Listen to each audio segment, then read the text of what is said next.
Eh, ya saya kira ini yang di penutup itu dalam hal aplikasi sistem informasi HPS sebagai dimaksud pada S1 tidak dapat digunakan, penghitungan HPS dapat dilakukan dengan cara manual. Jadi artinya secara manual itu ya dengan menggunakan Excel atau kalkulator dan lain-lain lah. Karena dijanjinya di pasal 19 itu Bina Konstruksi akan membuat semacam namanya semacam program ya dalam berbasis web yang itu sampai saat ini memang belum ada Pak ya. Jadi Bapak kalau misalnya Bapak dianjurkan untuk menggunakan itu dari Bicon ya memang repot Pak karena mungkin masih bisa belum diresmikan secara baik ya masih ada dalam perbaikan pengembangan. Jadi permen ini berlaku tanggal 5 Januari tahun 2022. Kemudian kami sambung lagi ke sesi yang berikutnya ya. Nah, di sini mungkin saya akan lewat-lewat saja. Di sini adalah mengenai harga satuan dasar, Pak ya. Sebagaimana kita ketahui di bagian alir nama analisis harga satuan pekerjaan itu kan ada harga satuan dasar tenaga kerja, harga satuan dasar bahan, dan harga satuan dasar alat ya, yang masing-masing akan digunakan untuk menghitung harga satuan pekerjaan selanjutnya. Kemudian yang namanya harga satuan tenaga kerja, itu komponennya itu tergantung pada jenis pekerjaan. Kemudian penetapan jumlah dan keahlian tenaga kerja mengikuti produktivitas peralatan utama. Ya. Jadi peralatan utama itu apa saja, nanti kita bisa menentukan jumlah tenaga kerja yang digunakan. Kemudian data harga satuan dasar tenaga kerja itu bisa berupa upah minimum provinsi ya, atau dari BPS atau data hasil survei dan data lain yang bisa dipertanggungjawabkan. Kemudian, recording stopped. Recording in progress. Untuk pekerjaan yang dilaksanakan secara manual atau padat karya ya, koefisien bahan dan tenaga kerja tersedia tabel-tabel tertentu, itu bisa dilihat di lampiran 2 untuk bidang SDA dan lampiran 1 untuk bidang cipta karya, juga termasuk di lampiran 1. Di lampiran 1 itu ada tabel-tabel yang berlaku untuk ketiga junior, ya, jadi bisa digunakan yang mana saja. Yang penting di sana ada kode-kode koefisiennya. Kemudian untuk upah ya, untuk satuan upah itu kan bisa pekerja, bisa tukang, bisa mandor dan lain-lain yang biasanya Bina Marga mempunyai 10 macam ya. Itu harus disertai dengan tunjangan ya, dengan tunjangan.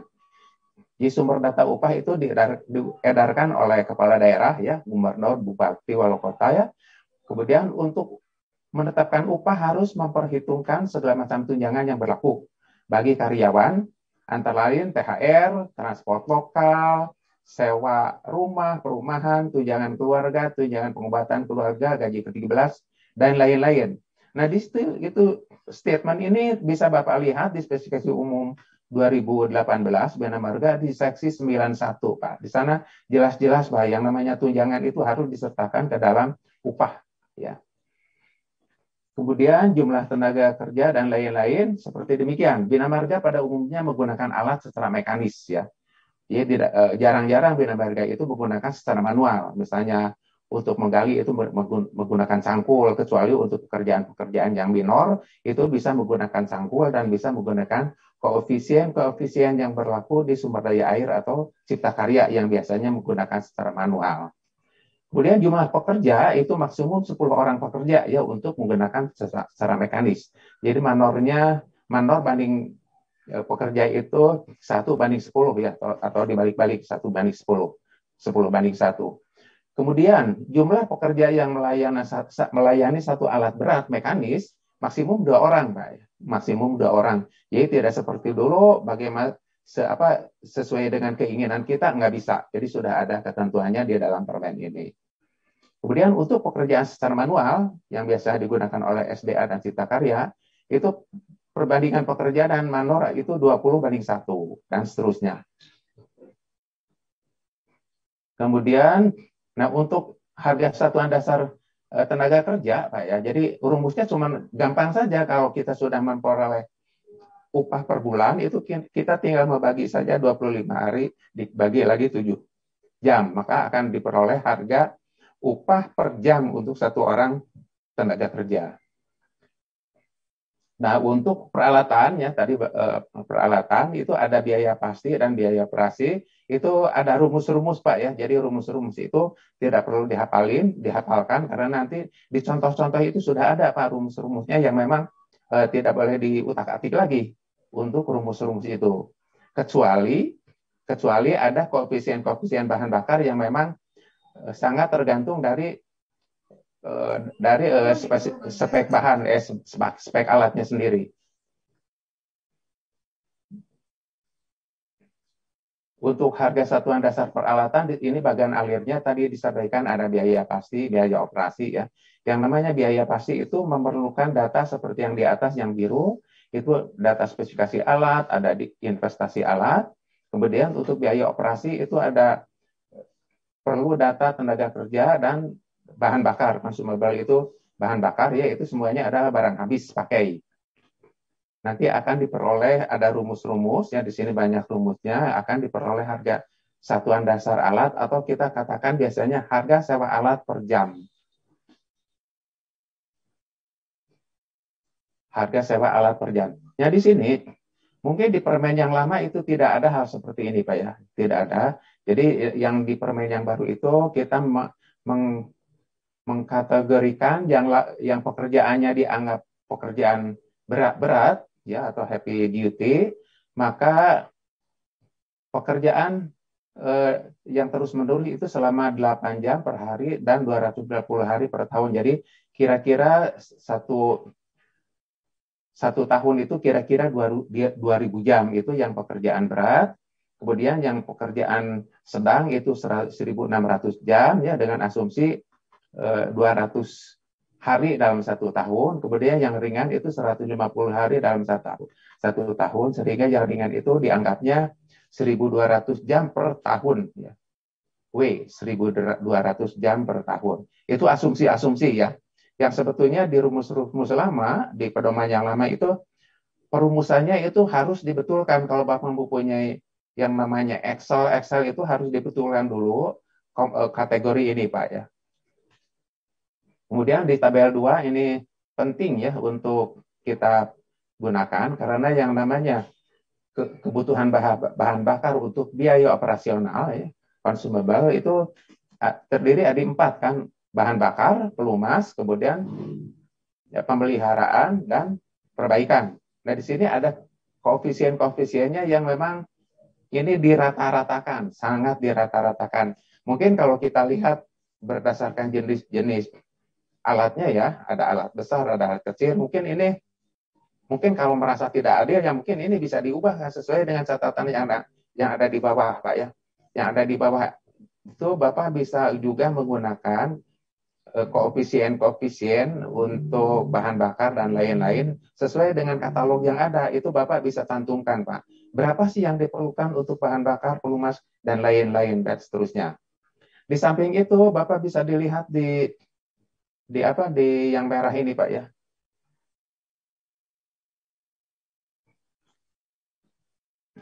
Kemudian gini juga, ini kan rumus-rumus ya, rumus-rumus yang digunakan untuk menentukan harga sewa alat kalau kita menghitung sendiri Pak. Ya, yang namanya harga sewa alat itu kan kita bisa nyewa dari rental Pak.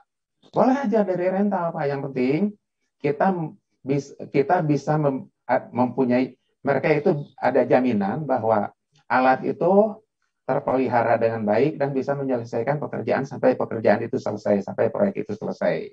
Jadi itu jaminannya. Jadi tidak usah lagi menghitung-hitung dengan alat ini. Yang penting perusahaan rental itu bisa menjamin ya bahwa alat itu bisa digunakan sampai pekerjaan selesai.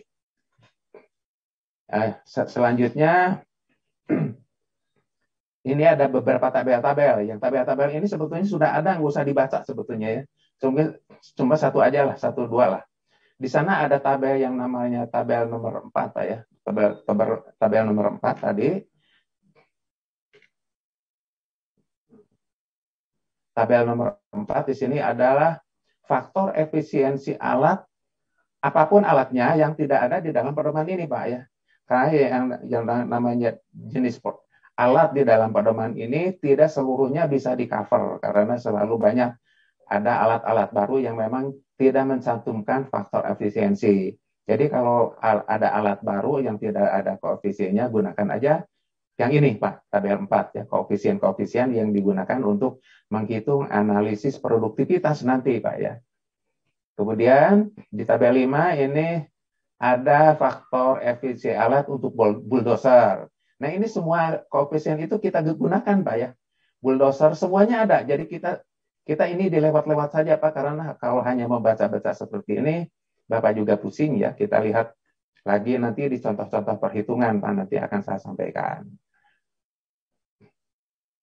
Nah, ada lagi di lampiran di lampiran itu di buku 1, Pak, masih bisa di buku 1 itu ada lampiran A ya yang sifatnya normatif.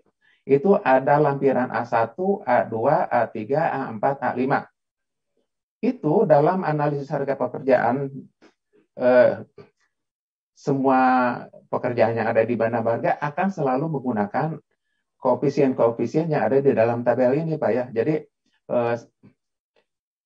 di buku 1 itu semua koefisien ada di sini, Pak. Jadi Bapak harus selalu menggunakan koefisien-koefisien yang tercantum dalam pedoman ini.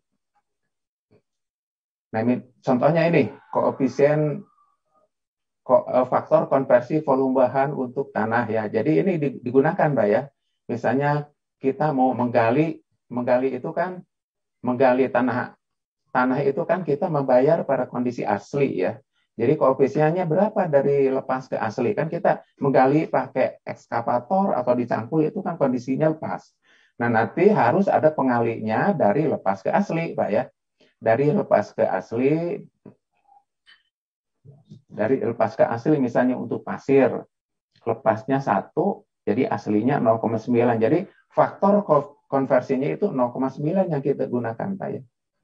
Untuk tanah liat berpasir. Misalnya dari kondisi lepas ke asli 0,8 dan seterusnya. Dari lepas ke padat ya 0,83. Bisa aja kan? Misalnya ada perkerasan agregat, itu kan biasanya kita menggali padat. Kita akan membayar kan pada kondisi asli, artinya kita harus mencantumkan koefisien dari lepas ke padat ya. Jadi 1 ke 0,83 misalnya untuk tanah liat dan seterusnya. Untuk agregat juga bisa menggunakan data ini, Pak, supaya seragam.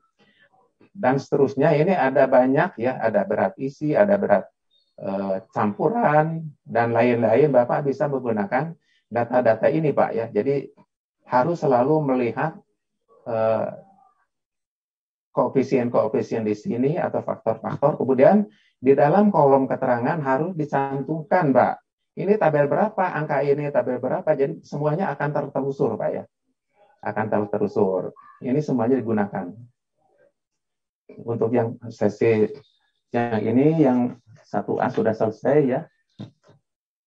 Ya, tepat waktu jam 9.45. Kemudian kita, masih ada yang kedua ya. Jadi ini saya stop dulu, kita sambung ke yang kedua.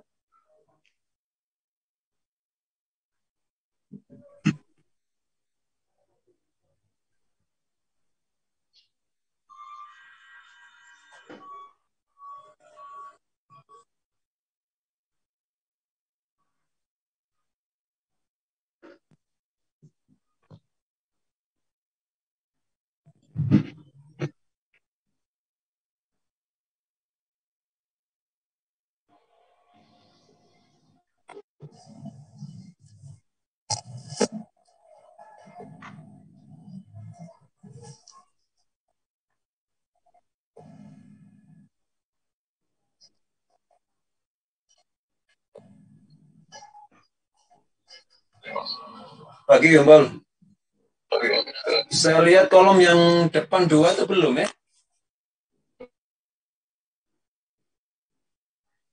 Ya, halo. Ini sudah ada, Pak ya? Sudah, Pak. Sudah, Pak. Oke. Nah, di sini ada Permen PUPR nomor 10 tahun 2021 mengenai pedoman sistem manajemen keselamatan konstruksi ya. Jadi saya akan singkat-singkat saja Pak ya di sini karena memang relatif banyak. Singkat-singkat saja. Jadi pada intinya gini Pak. Pada waktu kita menyusun BOQ ya, BOQ yang dulu itu kan BOQ-nya itu banyak Pak ya, ada 10 divisi, kemudian di seksi-seksinya banyak sekian.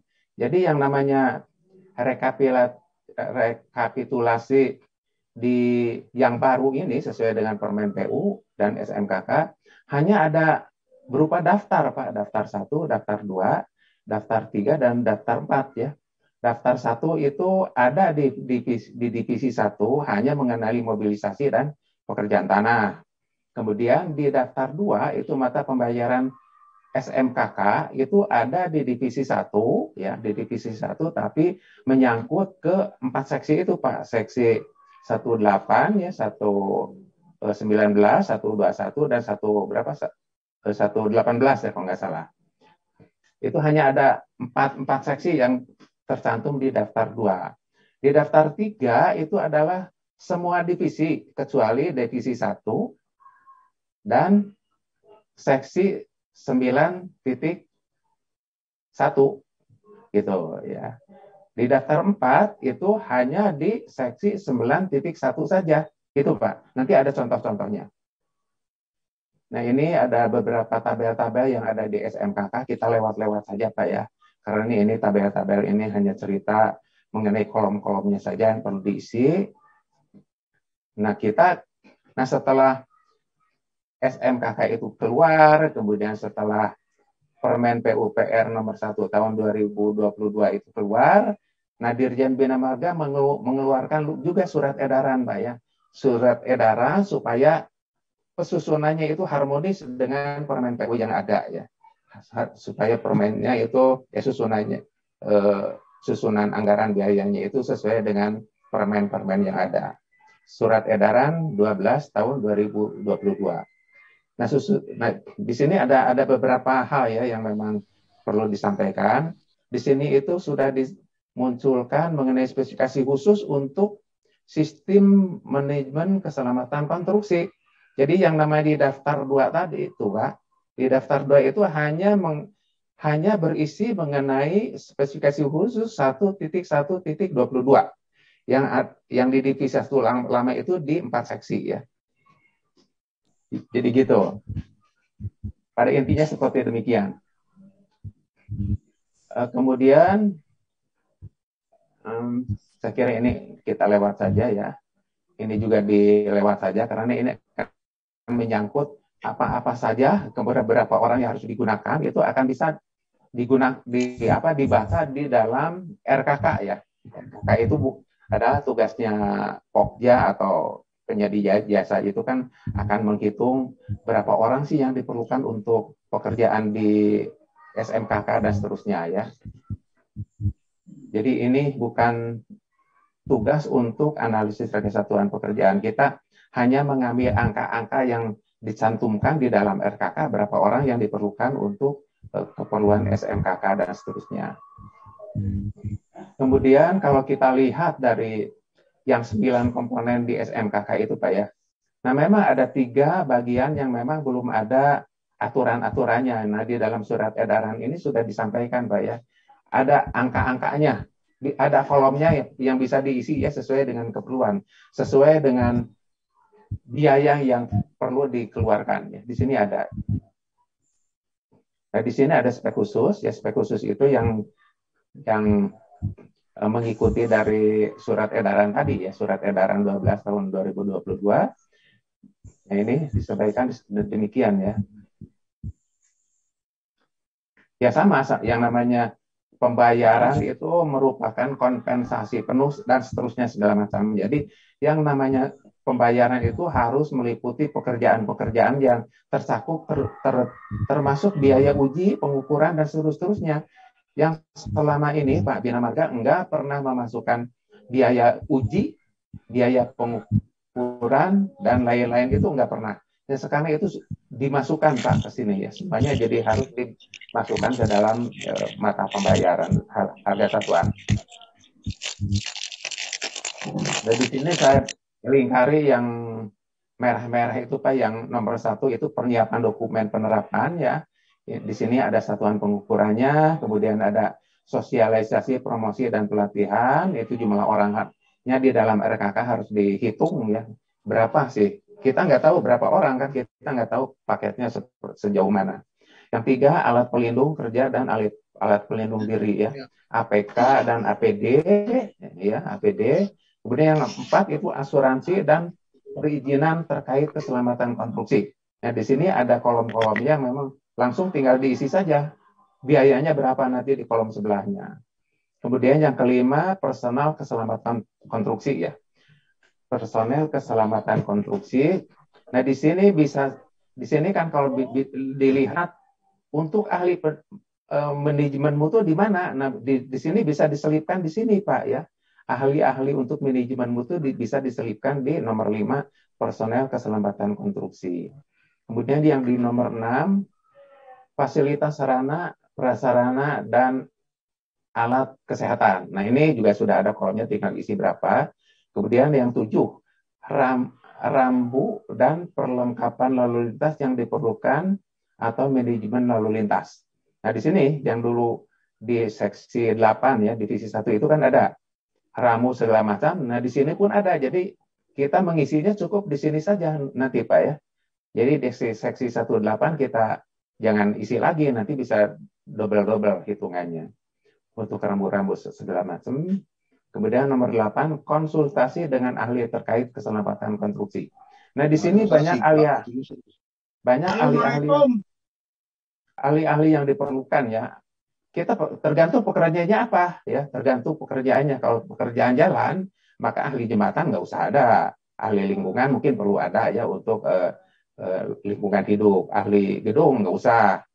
Kalau ada jembatan, pasti ahli jembatan harus ada, ahli struktur harus ada, dan seterusnya. Nomor 9, kegiatan dan peralatan terkait pengendalian risiko keselamatan konstruksi. Nah, di sini ada beberapa hal ya.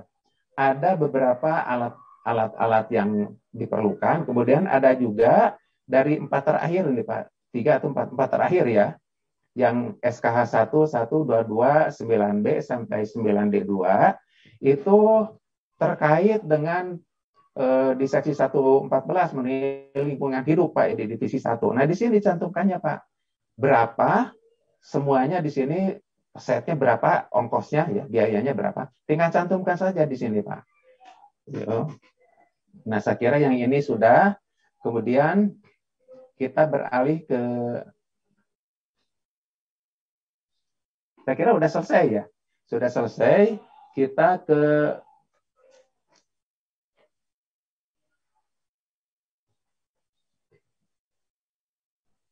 harga satuan tenaga kerja ya. Kita ke seksi yang lain, kita start dulu.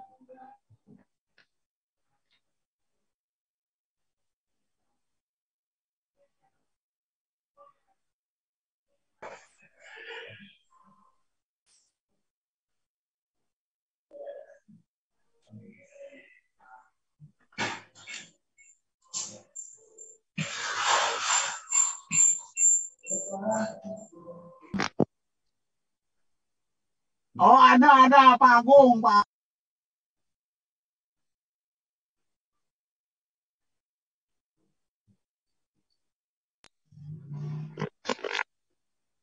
Oh gitu.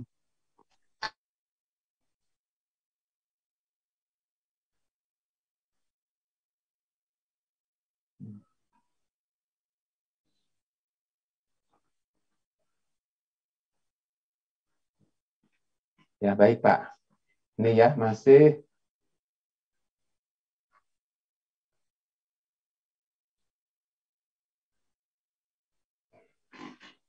ya, udah ada Pak ya? Halo? Ya, Pak. Nampak, Pak. Ada nampak. Ya, oke. Ya. Ya, kita teruskan. Lampiran 1 bidang umum, harga satuan dasar tenaga kerja. Nah, di sini ada beberapa hal ya kita bahas. Jadi ini kita lewat saja lah yang bagian-bagian alir ini. Nah, harga satuan dasar itu kita harus mempunyai referensi, Pak. Tadi udah disampaikan bahwa data harga satuan dasar tenaga kerja ya, Pak ya. Itu dari UMP, BPE, dari hasil survei dan seterusnya. Kemudian kita juga harus mengetahui mengenai peraturan Menteri nomor 19 tahun 2017 mengenai standar remunerasi, Pak ya. Standar remunerasi. Nah, itu memang agak sulit-sulit gampang ya, karena yang namanya standar remunerasi itu kan dikeluarkan oleh Menteri PU, tapi sampai sekarang itu tidak ada pembaharuannya. Tapi di dalam permen itu disampaikan bahwa standar ini bisa berubah ya sesuai dengan nilai inflasi. Nah, di Inkindo itu ada, Pak. Ada, sudah dihitung sampai tahun 2021 ya. Untuk tahun 2021 disusun tahun 2020. Nah, kita menggunakan yang ada aja, yang Inkindo lah. Ya, yang Inkindo dan seterusnya. Nah, ini tadi udah saya sampaikan bahwa untuk menghitung upah tenaga kerja itu kan cukup dengan ini saja, Pak. Cukup dengan rumus seperti tadi ini ya. Jadi upah orang per bulan berapa dibagi 25 dibagi lagi 7 jam kerja dan seterusnya. Ini satu contoh yang di bawah itu ada yang namanya pekerja, tukang, mandor dan seterusnya. Ini ditabelkan seperti ini. Sudah biasa ini kan. Tidak perlu dibahas. Kemudian tunjangan. Nah, ini tunjangan-tunjangan itu kadang-kadang terlupakan, Pak ya. Kita harus adil lah. Harus adil pada pekerjaan bahwa kita PNS mendapat tunjangan, ya pekerja juga harus ada tunjangan. Nah, ini ya besaran-besaran tunjangan ini, Pak. Asumsi, Pak. Asumsi ya. Berapa sih yang mau dicantumkan di sini? Yang di shading abu-abu itu asumsi. Bapak bisa mencantumkan berapa ya? Terserah mau besar mau kecil, terserah yang ada. Yang penting ada angkanya, Pak ya, seperti demikian. Ada contohnya nanti disampaikan. Kemudian di sini ada Permen PUPR tahun nomor 19 tahun 2017 yang mengenai remunerasi itu, Pak. Mengenai remunerasi ya pada intinya ya kita singkat-singkat saja ya. Ada yang namanya tenaga ahli itu kan ada di pasal 5 ada ahli muda, ahli media, ahli utama, dan seterusnya. Kemudian di pasal 3-nya itu ada tenaga kerja pada jenjang jabatan ahli, ada standar remunerasi minimal. Jadi ini yang namanya minimal, Pak. Jadi minimal, jadi tidak boleh kurang dari ini. Kemudian ada sanksinya juga kalau misalnya ada instansi yang tidak mencantumkan standar remunerasi yang ada di sini. Nah, kemudian kita lihat yang pasal 8 ayat 3 saja, Pak ya. Di sini terlihat penyesuaian berdasarkan remunerasi minimal tenaga kerja konstruksi pada jenjang jabatan ahli dapat dilakukan setiap tahun berdasarkan nilai inflasi. Jadi yang ini kan tahun 2017. 18, 19 sampai sekarang kementerian belum mengeluarkan. Jadi kita ambil yang sudah mengeluarkan ya Inkindo, Pak. Inkindo dan perhubungan mungkin kalau tidak salah, Pak, ada di situ ya. Kita gunakan yang mana aja, yang penting ada kaitannya dengan standar remunerasi. Kemudian di sini, nah standar remunerasi itu kalau dilihat di tabel memang angkanya memang relatif besar, Pak ya. Di sini ada ketentuan di pasal 9 bahwa layanan jasa konsultasi konstruksi oleh badan usaha yang bersifat mencari keuntungan, ya BUMN, BUMD atau apalah, itu secara penuh dibayar 100%. Ya nggak tahu alasannya kenapa. Kemudian yang layanan jasa konsultansi konstruksi oleh lembaga yang bersifat nirlaba ya diperhitungkan 70%. Jadi angka-angka yang tercantum itu harus dikalikan dulu 70% yang dibagikan, Pak ya. Kemudian yang ayat 2-nya 55%, Pak.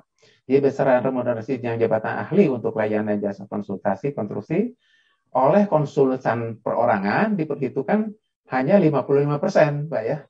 Jadi dari yang tadi angka-angka gede dikalikan 50%, itu yang bisa diterima oleh tenaga ahli ya. Tenaga ahli ya tadi banyak, Pak ya. Tenaga ahli yang perseorangan itu bisa jembatan, bisa lingkungan, bisa gedung, bisa jalan dan lain-lain. Jadi pengalinya 55%. Nah, di sini ada sanksi-sanksi segala macam, kita baca, silakan aja. Nah, di sini ada Kepmen PUPR juga tahun 2017 yang memutuskan besarnya. Nah, di sini besar-besarnya, Pak. besarnya remunerasi yang digunakan atau yang dicantumkan atau yang diberikan ya kepada misalnya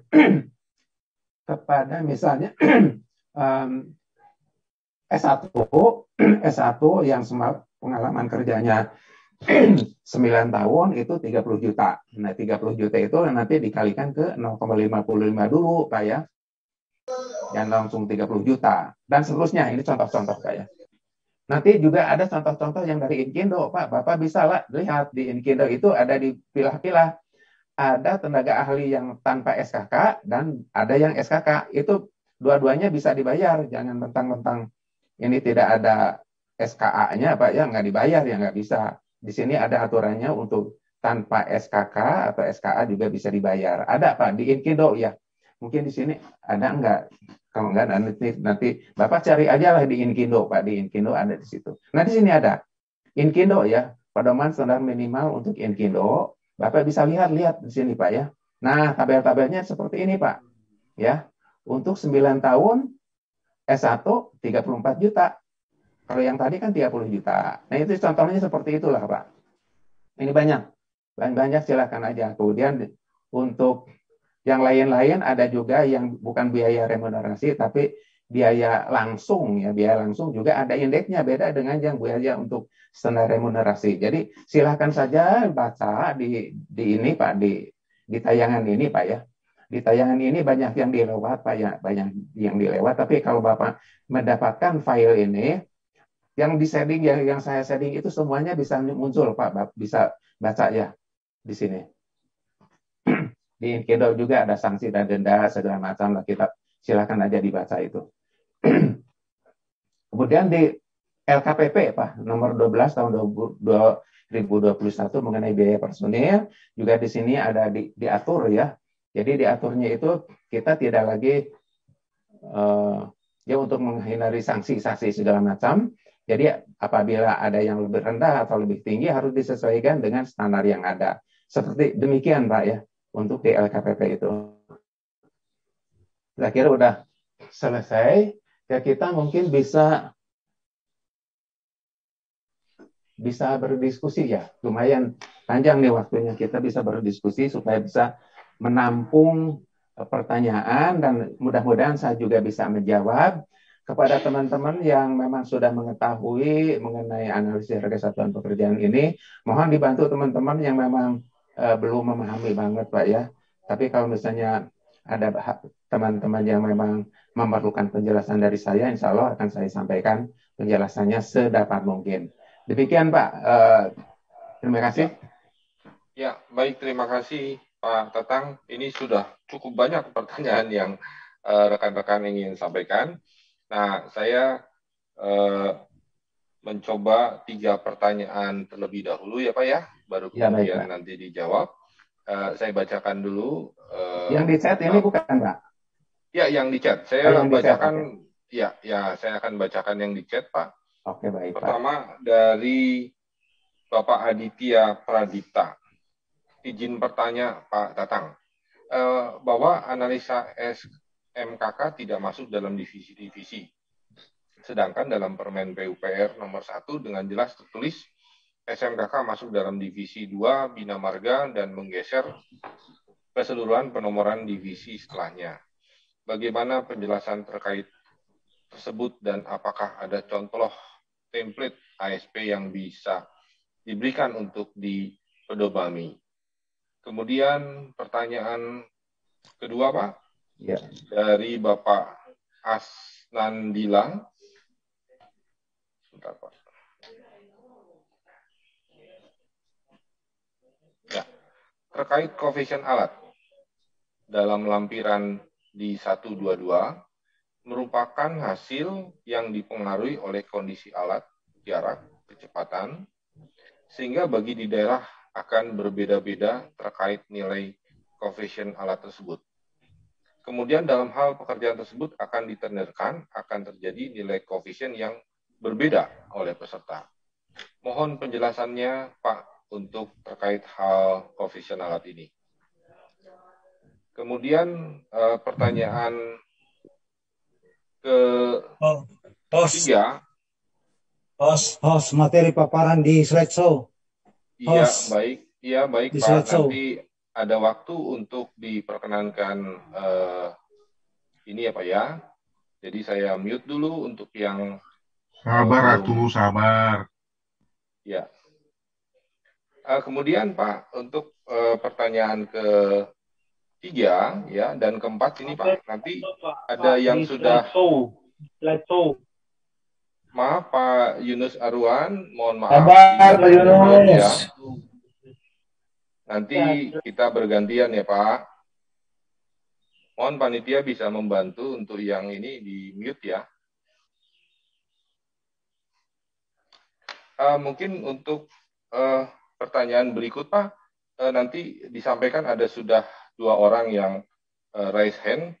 Jadi mungkin 2 bertanya ini dulu Pak, baru kemudian 2 Pak Albert dan Purwono yang untuk raise hand. Mungkin itu Pak Tatang, bisa 2 pertanyaan sebelumnya dulu.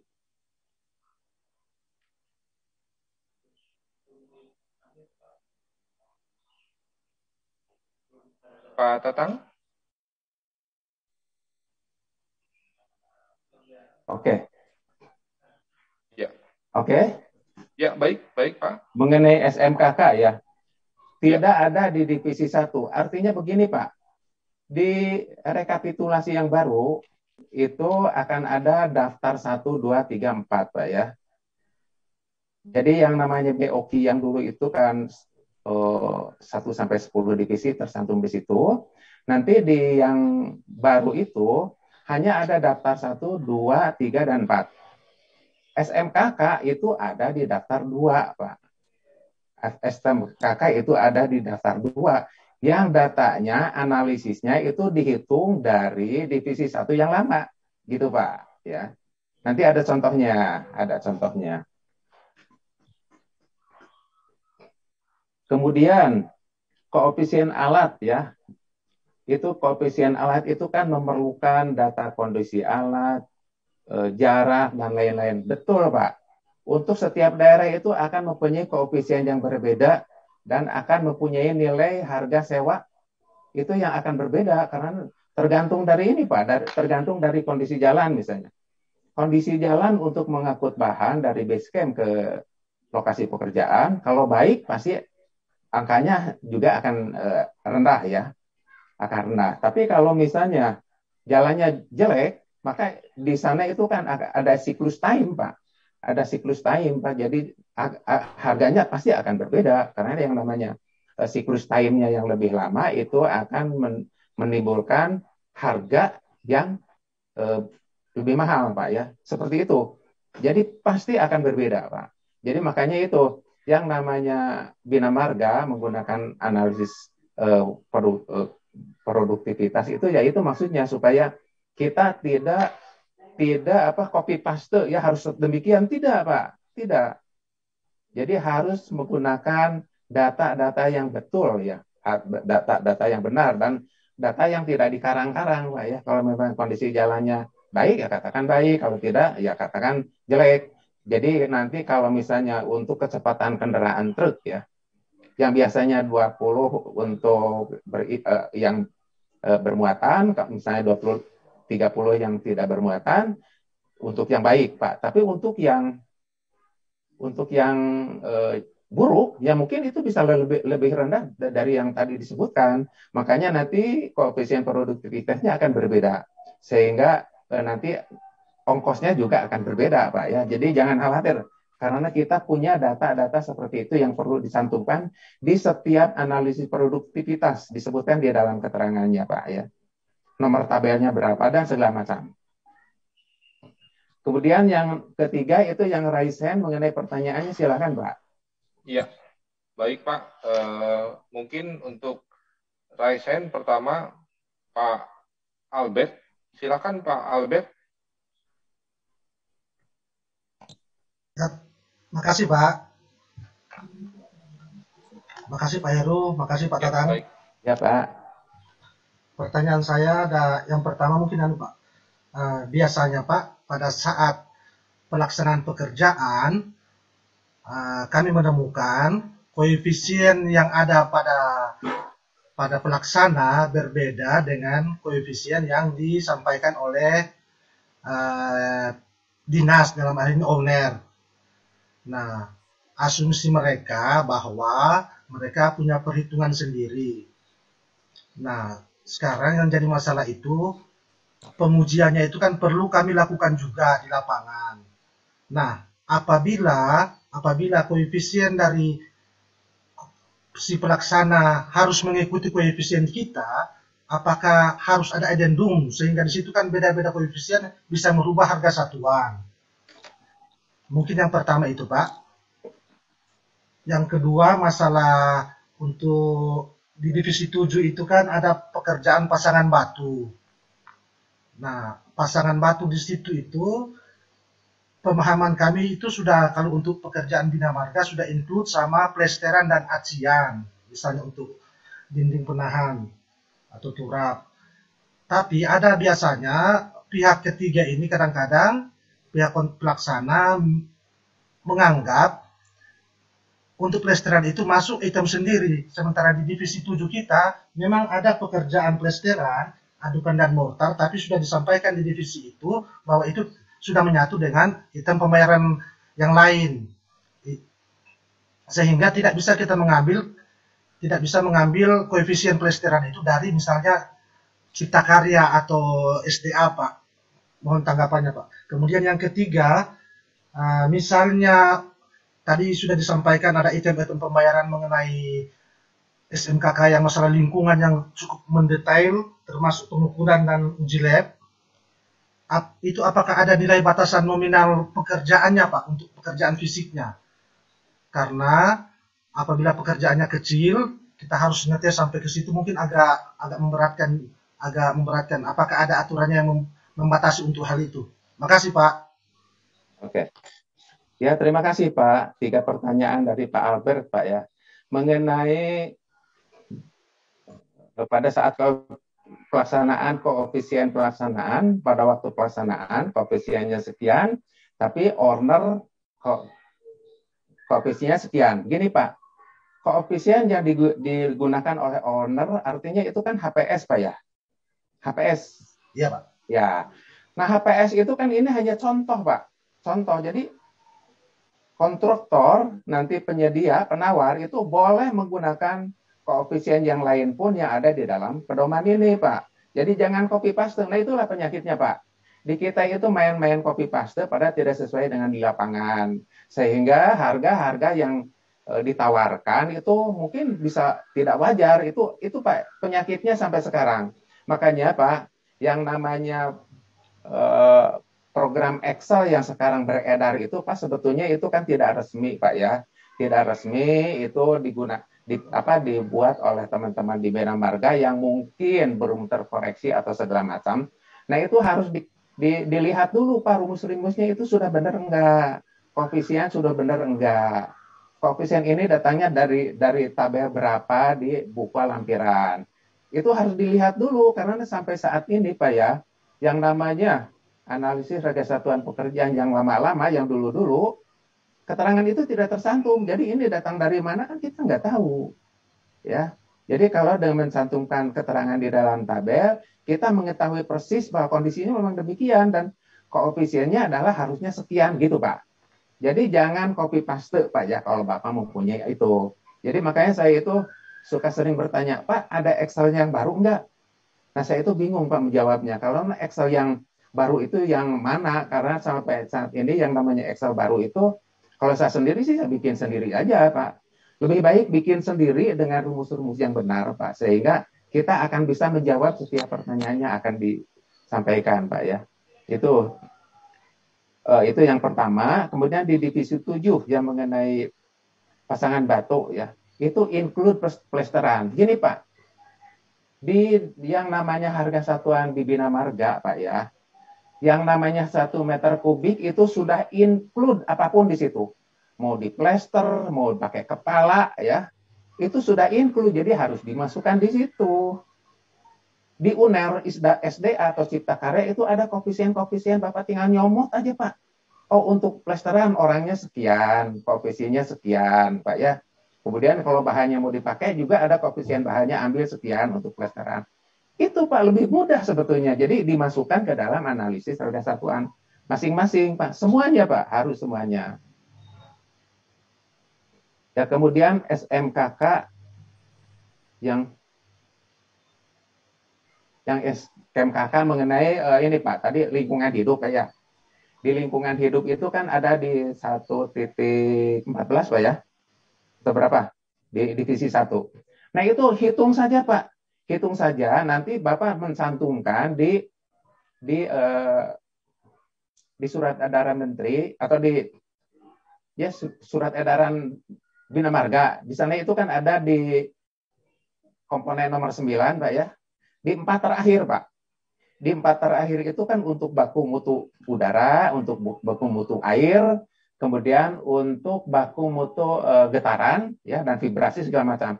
Itu Pak, jumlahin aja masing-masing untuk air berapa, untuk udara berapa. Plak aja di situ. Tapi rinciannya ada di 1.14 Pak ya. Yang di divisi 1 itu Pak, yang penting itu. Kemudian besarannya kan di spesifikasi umum sudah disampaikan Pak ya. Yang namanya pengujian lingkungan hidup segala macam itu kan harus dilakukan pada waktu memulai, kemudian di tengah-tengah pelaksanaan dan di akhir pelaksanaan. 3 kali Pak jadi mengujinya. 3 kali. Mengenai tarifnya Pak, Bapak bisa lihat di lingkungan hidup lah. Di lingkungan hidup Pak, di sana itu ada tarif-tarifnya untuk biaya uji segala macam. Contohnya ada Pak. Contohnya di saya sudah ada angka-angkanya ya. Yang saya bahas saat ini di lingkungan hidup mungkin tahun 2014 ya, mungkin lingkungan hidup. Di PP mengenai lingkungan hidup Pak ya. Di PP mengenai lingkungan hidup itu ada Pak tarif-tarifnya. Cantumkan aja itu angka-angka yang ada di situ. Nomor 14 tahun, lupa lagi saya Pak. Ada Pak. Ada contoh-contohnya ya. Demikian Pak. Izin Pak. Ya. Nah, maksud saya, apakah dengan nilai paket yang di bawah 1 miliar misalnya, wajib itu tetap dilaksanakan Pak ya? Atau ada batasan-batasan di situ Pak? Gini Pak, kalau pekerjaan itu memang relatif Pak ya. Tergantung relatif Pak ya, relatif. Di HPS-nya itu untuk biaya 1 miliar itu memang diperlukan analisis untuk SMKK, segala macam. Ya ikutin saja. Tapi yang namanya lingkungan hidup Pak, tidak mesti semuanya harus diuji Pak. Kalau misalnya udaranya tidak diperlukan diuji, ya nggak usah. Nggak usah, tergantung dari RKK-nya Pak, di RRKK-nya itu kan. Apakah mungkin ini pengujian getaran nggak perlu? Ya nggak usah, gitu Pak. Itu yang penting di dokumen RKK-nya. Di dokumennya harus ada tercantum. Jadi dokumen RKK-nya yang namanya uji mutu air, kan di sana ada banyak Pak, ya ada berapa? 13. Ya mungkin yang perlu itu cuma 2, ya itu aja. Jadi jangan semuanya diuji, ngapain gitu kan. Gitu Pak. Pak. Ya, terima kasih. Baik, terima kasih. Pak Tatang, mungkin ini satu ada yang raise hand. Ya, Pak Purwono, mungkin bisa ya, kita berikan waktunya untuk Pak Purwono bertanya. Silakan Pak Purwono. Ya, terima kasih Pak Heru. Assalamualaikum Pak. Waalaikumsalam Pak Purwono. Punten saya mau mungkin sharing dikit mengenai standar remunerasi yang terbaru. Mungkin itu ada di Kepmen nomor 524 KPTSM tahun 2022. Itu yang terakhir Pak Tatang, mungkin saya sekedar sharing dulu. Itu Pak, yang isinya mengenai besaran remunerasi minimal tenaga kerja konstruksi dan jenjang jabatan ahli untuk layanan jasa konsultasi konstruksi. Itu baru saja keluar. Itu mungkin yang pertama. Kemudian yang kedua, Pak Tatang, ini izin bertanya mengenai salah satu poin tadi di Permen 01 tahun 2022 ini mengenai maksimum 2 orang yang digunakan untuk maksimum 2 tenaga kerja yang dipakai di analisa harga satuan untuk pekerjaan-pekerjaan yang menggunakan alat berat ya Pak. Betul. Nah, yang saya mau tanyakan Pak, kalau untuk di pekerjaan beraspal Pak, misalkan HRSWC ataupun ACWC, itu kan Pak kita kombinasi ya Pak ya. Ada yang sudah jelas menggunakan alat berat seperti aspal finisher, kemudian tire roller dan tandem. Tapi selain itu kan ada tim untuk pengaspalan yang juga harus diisi beberapa orang yang tidak mungkin jumlahnya cuma 2 orang gitu Pak. Nah kira-kira untuk pekerjaan tersebut solusinya bagaimana Pak gitu. Terus yang berikutnya mungkin sama dengan Pak Albert tadi menyampaikan yang disampaikan Pak Albert di pertanyaan sebelumnya menyambung dari itu kan Pak di SMKK SKH 1.1.22 itu kan ada beberapa item baru yang sebenarnya itu tidak ternyata itu yang dulunya dianalisa ya Pak ya di 1.22 itu tercantum semuanya dianalisa, sekarang berarti langsung dituangkan di dalam BOQ ya Pak ya, atau nanti penerapannya di dalam dalam penerapan di dalam AHS itu Pak. Terima kasih Pak Heru, Pak Gultom, Pak Heru Gultom, Pak Tatang. Assalamualaikum. Ya. Terima kasih Pak Purnomo. Terima kasih informasinya mengenai remunerasi nomor 524 tahun 2022 Pak ya. Ya betul Pak, betul ya. Pak. Ya, saya juga memang cari-cari nggak ketemu. Alhamdulillah ini dapat ketemu. Terima kasih, nanti saya tambahkan. Kemudian mengenai jumlah pekerja Pak ya. Jumlah pekerja itu begini Pak. Jadi setiap alat berat misalnya ada tandem, ada tire roller, ada water tanker, ada dump truck, segala macam ya. Nah itu satu alat itu 2 orang. Nah, kemudian AMP itu kan mungkin bisa lebih. Bisa juga bisa lebih. Nah itu jadi banyak Pak. Jadi bisa dijumlahkan jumlah orangnya berapa untuk pekerjaan seperti itu. Nah orang-orang itu nantinya. Berarti per alat ya Pak ya? Per alat Pak. Per alat tidak boleh lebih dari 2 orang. Jadi kalau misalnya untuk ACWC itu kan bisa 5-6 alat, ya artinya 12 orang, Pak. Artinya 12 orang. Belum di AMP nanti kan bisa banyak juga kan yang membantu di AMP ya, karena yang namanya plan, apakah AMP atau di batching plan beton, ya itu juga bisa lebih dari beberapa orang tenaganya. Gitu, Pak. Jadi bisa lebih, Pak. Bisa lebih dan harus dicantumkan itu, Pak. Jumlahnya berapa. Kemudian yang ketiga di SMKK 122 itu gini Pak, Bapak lihat di surat edaran Dirjen Bina Marga Pak ya, di sana itu kan banyak listnya, ya tidak usah semuanya Pak dicantumkan, APD, APK apa harus seluruhnya dicantumkan, nggak usah Pak, yang penting ya perlu aja, itu tergantung dari RKK-nya, RKK-nya itu kan disusun oleh ahli K3 Pak, oleh ahli konstruksi Pak ya. Nah, kita manut ke ahli konstruksi aja. Mereka nyusunnya seperti apa, kita ikutin aja, Pak. Jadi kita jangan, belum ada RKK-nya, kita udah nyusun-nyusun sendiri. Semuanya dimasukkan. Ya repot lah. Nggak usah, Pak. Nggak usah semuanya. Tidak usah semuanya. Demikian, Pak Purnomo. Mungkin masih kurang jelas. Silakan. Punten, Pak. Maksudnya, ini, Pak, yang saya mau tanyakan tuh begini, Pak. Kan di Menteri PUPR itu Pak kan dicantumkan spesifikasi khusus SKH 1.1.22 ini ya Pak ya. Terus item-itemnya ini kan tercantum Pak di sini Pak di lampiran apa yang mesti dicantumkan, walaupun nanti pada praktiknya kan tidak semuanya kita input ya Pak. Betul. Cuma yang jadi pertanyaan saya begini Pak, itu apakah yang kan misalkan contoh nih Pak ya ada di misalkan APD ya Pak kan APD ya. Itu kan ada di poin 3B SKH titik 1.1.22 dalam kurung 3B1. Nah ya. Jadi apakah per item nanti di BOQ itu dimasukkan poin ini apabila kita memerlukannya Pak, atau kan dulu kita kalau di yang sebelum ini kan Pak itu kan semuanya tercantumnya dianalisa, hanya dianalisa ya. Bukan di BOQ kan Pak. Jadi nilai totalnya yang masuk di situ dalam judul SM. Nah, apakah yang sekarang ini per poin kita masukkan di BOQ atau seperti apa, Pak? Ya, gini Pak, kita ngikutin aja yang lama Pak. Yang lama itu kan poin-poinnya berapa, apa-apa yang perlu ya. Di divisi 1 kita susun dulu di situ, ya, susun dulu di situ. Kemudian yang perlunya kita pindahkan ke daftar 2, Pak. Di daftar 2 itu persis seperti BOQ, Pak. yang namanya itu ada SKH sekian-sekian. Jadi banyak kalau di daftar 2 itu banyak Pak ya, BOQ juga, tapi ya khusus mengenai lingkungan mengenai SMKK gitu ya. Di SMKK di sana itu kan ya banyak, ada empat komponen ya. Ada 9 komponen, tapi 4 komponen yang di divisi 1 semuanya masuk di situ gitu Pak. Itu jadi analisanya nanti diisinya seperti itu ya Pak, yang 9 komponen ini. Iya, betul. Baik Pak.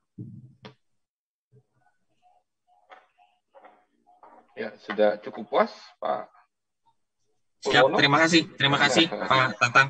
Terima kasih kembali Pak. Pak Tatang, mungkin sebelum dilanjutkan sedikit, ini ada mungkin kurang puas dari Pak Aditya tadi penanya pertama Pak. Terima kasih. Silakan. Terima kasih Pak Heru. Ya, selamat siang Pak Tatang. Saya tadi ada kurang jelas Pak mengenai tentang khusus di bagian SMKK Pak. Kan ini kalau kita perhatikan di peraturan Permen PU yang baru ada perbedaan antara nomenklatur antara yang sistem nomor mata pembayaran dalam lampiran Permen PU di bagian 3 untuk Bina Marga dengan spesifikasi khusus. Yang saya ingin tanyakan, apakah nanti pada saat pembuatan AHSP itu Pak, kita masukkan kode mata pembayarannya yang menggunakan sesuai nomenklatur dalam Permen PU, lampiran Permen PU, atau dalam surat edaran Pak? Atau model SK. Yang kedua, kan yang kalau dulu kita berhitung merekap tentang uraian SMKK itu kan ada uraian analisa yang masuk dalam, kalau tidak salah 119 ya kalau tidak salah Pak. Itu kan yang di surat edaran baru atau di Permen baru kan dikeluarkan. Itu nanti tata cara perhitungannya kita uraikan ke bawah dulu, jadi tinggal tambahkan orangnya atau buat lagi analisa yang baru Pak untuk merujuk ke masing-masing nomor mata pembayaran. Dan yang ketiga, apakah SMKK itu masuk dalam divisi 2 atau divisi 1 Pak? Karena ada saya lihat contoh pembuatan ASP, SMKK tetap dimasukkan dalam divisi 1, tapi mengikuti tata nomenklatur sistem nomor pembayaran berdasarkan surat edaran Bina Marga Pak. Ya, itu saja mungkin Pak. Terima kasih banyak Pak Tatang. Penjelasannya. Ya, terima kasih Pak Aditya. Ada 3 pertanyaan ya. Jadi gini Pak, Bapak punya SMKK yang nomor 10 tahun 2021. Kemudian Bapak juga mempunyai surat edaran ya dari Bina Marga. Jadi sementara ini kita gunakan yang surat edaran saja Pak. Mungkin susunannya agak berbeda Pak ya. Mungkin malah ada yang kurang. Mungkin ada yang kurang, nggak apa-apa Pak. Di surat edaran itu kemarin disadari ada misalnya tenaga ahli untuk quality control, itu di mana diletakkannya? Di komponen nomor 5 atau nomor 8 ya. Nah itu tidak ada kan di situ. Nah, Bapak bisa menggunakan itu Pak. Sama di SMKK juga yang namanya untuk manajemen mutu quality control yang berkali-kali di SMKK itu disampaikan mengenai uji mutu. Mana tenaga ahli untuk quality controlnya nggak tercantum di situ Pak. Makanya muncul surat edaran Pak. Surat edaran itu menampung ada komponen nomor 5 dan nomor 7. Nah untuk tim quality controlnya itu bisa disantumkan di situ Pak. Bisa disantumkan di situ ya. Gunakan aja yang surat edaran terakhir gitu Pak ya. Gitu. Kemudian mengenai 119 itu mengenai K3 kan ya. Mengenai jadi divisi 1 itu kan mengenai K3 Pak ya. Nah itu memang di situ. Untuk K3 itu di Bina Marga itu sebetulnya udah lengkap ada di situ Pak ya. Cuman ada 3 komponen yang memang belum diperhitungkan biayanya berapa untuk sosialisasi segala macam kan itu relatif Pak ya. Untuk sosialisasi segala macam itu kan relatif tergantung dari owner atau tergantung dari PKK yang akan mencantumkan berapa nilainya Pak ya, tergantung dari kondisi setempat. Kemudian di divisi 2 atau divisi 1 gini Pak. Bapak jangan bingung di Permen 1 itu ada divisi 1 sampai 11 Pak ya. Divisi 1 sampai 11 itu lupakan aja Pak. Kita masih menggunakan spesifikasi umum 2018 yang divisinya jumlahnya 10. Itu aja yang dipakai Pak. Jadi kita tidak menggunakan divisi-divisi yang jumlahnya 11. Tidak, Pak. Tetap kita menggunakan spesifikasi umum yang divisinya jumlahnya 10. Itu, Pak. Ya. Gimana, Pak? Jelas, Pak? Masih kurang? Ayo, gimana, Pak Aditya? Sudah jelas. Baik, dia Pak pembayaran itu Pak, dia tetap masih bisa baik, mohon. Aduh, suaranya ini Pak. Terputus-putus, ya. Terputus-putus. Pak Tatang? Ya, Pak. Ya, iya Pak Tatang. Jadi Pak, jadi kalau tadi untuk KK Pak tetap masuk ke dalam divisi 1 Pak Tatang. Nomenklatur surat edaran. Suaranya terputus-putus, Pak. Maaf. Nggak jelas. Terputus-putus, Pak Aditya.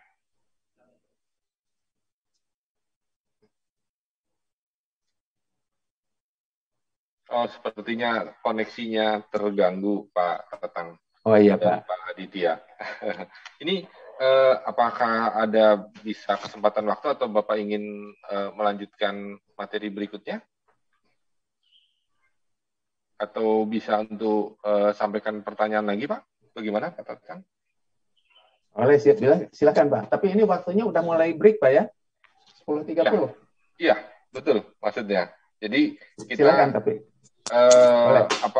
boleh atau mungkin boleh. Break istirahat dulu? Oke, Pak. Baik, kalau bisa untuk pertanyaan lagi, Pak Tatang, ya, ini Pak. ada saya sampaikan 3 pertanyaan dari kolom chat. Pertama dari Pak Dudi, ini rasanya sepertinya dari Majalengka mungkin ya, Dudi MJKA. Pertanyaannya Pak, untuk SMKK nomor 4 asuransi yang dimaksud itu asuransi apa? Apakah BPJS Ketenagakerjaan? Itu dari Pak Dudi, Pak. Kemudian dari Pak Elman Leonard. Ini ada beberapa pertanyaan, Pak. Pertama, apakah SMKK untuk penyedia jasa konsultan poin 4 dan poin 5 diberlakukan juga, Pak? Kemudian pertanyaan kedua dari Pak Elman juga, Elman Leonard. Sering kita jumpai di BOQ untuk tenaga K3, waktu atau man-man-nya cukup singkat, tidak sesuai kontrak. Nah, apakah solusinya seperti apa? Seperti itu, Pak. Nah, itu pertanyaan ketiga dari Pak Elman Leonard juga, nih, Pak. Apakah standar remunerasi di IKINDO bisa dipergunakan di Pokja karena terkoreksi karena tidak remunerasi yang dikeluarkan dari pemerintah? Jadi maksudnya ini apakah legalitas ya dari remunerasi yang dikeluarkan IKINDO ini diperkenankan karena tidak dikeluarkan dari pemerintah? Nah, kemudian satu pertanyaan lagi, Pak, dari Pak Iksan. Apakah analisa harga satuan pekerjaan Bina Marga ini dapat digunakan di dinas Perkimtan? Perkimtan, ini saya kurang tahu nih perkimtannya, permukiman mungkin ya. Untuk penyusunan AHSP perencanaan jalan lingkungan. Nah, itu 3 penanya, Pak, yang mungkin telah disampaikan di kolom chat, bisa mohon dibantu solusinya, Pak. Terima kasih, Pak. Ya. Ya, Pak. Terima kasih dari Pak Dudi Majalengka, Pak ya. Ini pertanyaan banyak, Pak. BPJS masuk di mana? Tidak masuk di sini, Pak. Ya, tidak masuk di sini. Jadi itu tanggung jawab dari penyedia ya. Itu ya mungkin di biaya umum jatuhnya kalau mau didaftarkan. Jadi tidak masuk di dalam SMKK di sini. BPJS, Pak ya. Kemudian mengenai AHSP ini untuk konsultan diberlakukannya. Maksudnya konsultan perorangan segala macam, Pak ya. Konsultan biasanya kan hanya biaya remunerasi segala macam, Pak ya. Kemudian ada alat-alat ATK segala macam yang dicantumkan. Nah itu ya berlaku juga, Pak. Berlaku seperti yang tadi disampaikan, ada tenaga yang ada SKK-nya, ada yang non SKK, itu bisa dicantumkan. Contoh yang tadi di Inkindo, Pak ya. Tapi sekarang kan ada Permen nomor 524 yang dari Bapak mana tadi menyampaikan, itu pakai aja yang itu Pak sekarang. Dulu saya menggunakan Inkindo itu karena Capman, betul. Capman, Pak. Jadi Capman yang baru itu bisa digunakan. Nah, dulu saya menggunakan yang Inkindo karena dicari-cari nggak ada, itu belum ada gitu Pak. Alhamdulillah sekarang sudah ada. Tapi walaupun demikian mungkin tidak salah ya kalau misalnya bulan-bulan kemarin atau tahun kemarin menggunakan yang Inkindo karena memang itu belum keluar, dan itu juga yang Inkindo itu kan artinya kan biaya minimal Pak ya, biaya minimal. Jadi kalau kita ngarang-ngarang atau ngitung sendiri, kok malah lebih murah dari Inkindo, kan kita juga salah Pak ya.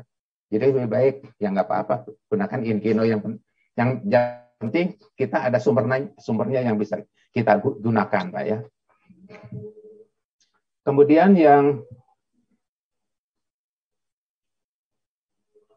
yang apa BOQ K3. BOQ K3 itu yang tadi udah saya sampaikan. Jadi itu yang kalau di spesifikasi umum yang lama itu kan ada di seksi 119 Pak ya. Nah itu semuanya kita gunakan, kita comot ya, nanti masukkan ke dalam daftar 2 Pak ya, di daftar 2 khusus untuk itu, untuk pekerjaan jalan dan jembatan kan kalau kita. Kemudian dari Pak Iksan, AHSP untuk permukiman untuk jalan lingkungan Pak. Gini Pak, Bina Marga itu kan suka membuat juga Pak mengenai jalan lingkungan. Itu ada Pak, ada pedomannya untuk jalan lingkungan, misalnya untuk perkerasan beton semen ya, itu kan kira-kira 15 cm. Gambarnya seperti apa, fondasinya seperti apa, ikutin aja itu Pak. Ikutin aja itu yang ada di dalam pedoman. Kemudian untuk yang bergerak di Puskim, mereka itu bisa menggunakan analisis harga satuan pekerjaan yang digunakan oleh Bina Marga. Silakan Pak, silakan. Misalnya untuk penebangan pohon. Untuk penebangan pohon di Puskim itu kan ya pada umumnya menggunakan chainsaw ya, chainsaw. Lalu mereka untuk mencabut akar juga pakai chainsaw, nggak tahu seperti apa, didongkel-dongkel pakai linggis mungkin ya, nggak ada. Bina Marga itu menggunakan ekskavator, itu lebih mudah Pak. Satu kali ngangkat mungkin hanya beberapa menit bisa langsung dimasukkan ke dalam truk.